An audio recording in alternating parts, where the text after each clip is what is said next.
Evet, Bismillahirrahmanirrahim. Elhamdülillah ve salatu ve selamu ala Resulillah.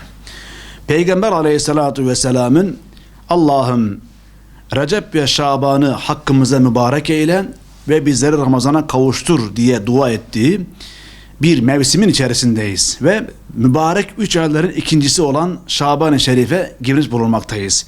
Şaban-ı Şerif'in birkaç hususta, birkaç açıda önemi var kıymetli dostlarımız. Birincisi, Şaban-ı Şerif'in ortasında 15. gecesinde idrak edilecek olan Berat Kandili Şaban ayı içerisinde olmuştur. Berat Kandili ki Cenab-ı Allah Celle Celaluhu'nun tecelli ettiği, rahmetinin bol olduğu, daha doğrusu Şaban ayına önem atfettiren, Şaban ayının mahiyetini ortaya koyan en önemli unsur gece. Bu Berat Kandili Cenab-ı Allah Celle Celaluhu bu gecede dünya semasına tecelli edip yok mu benden af dileyen, affedeyim. Yok mu benden rızık isteyen, rızık nasip edeyim.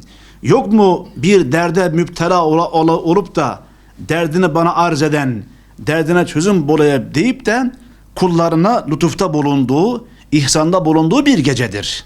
Ve Peygamber aleyhissalatu vesselamın gündüzünü oruçlu, gecesini ise ibadetle geçirmeyi tavsiye ettiği bir gece. İkinci husus, Şaban ayı, Şaban-ı Şerif, Peygamber aleyhissalatu vesselamın benim ayımdır buyurduğu bir aydır. Yani peygamber ayıdır. Recep şehrullah, Allah'ın ayı, şehri benim ayım ve Ramazan şehru ümmeti, ümmetimin ayı buyurduğu bir, yani önü de rahmet ki öncesinde yeni uğurlamış olduğumuz Recep ayı var. Sonrasında da yine bereket ayı olan Ramazan ayı olduğu için Şaban-ı Şerif iki rahmetin tam ortasına denk gelmiş oluyor. Yalnız kıymetli dostlar, bu mübarek gecenin, bu mübarek ayın hürmetinden, feyzinden, bereketinden istifade etmeyle alakalı Peygamber aleyhissalatü vesselam şu uyarıyı da ihmal etmemiştir. Bu gece idrak edilecek olan, yani önümüzdeki 2 Şubat'ı 3 Şubat'a bağlayan, pazartesi salıya bağlayan gece idrak edeceğimiz bu Berat Kandilinden istifadesinden mahrum kalacak tipler var.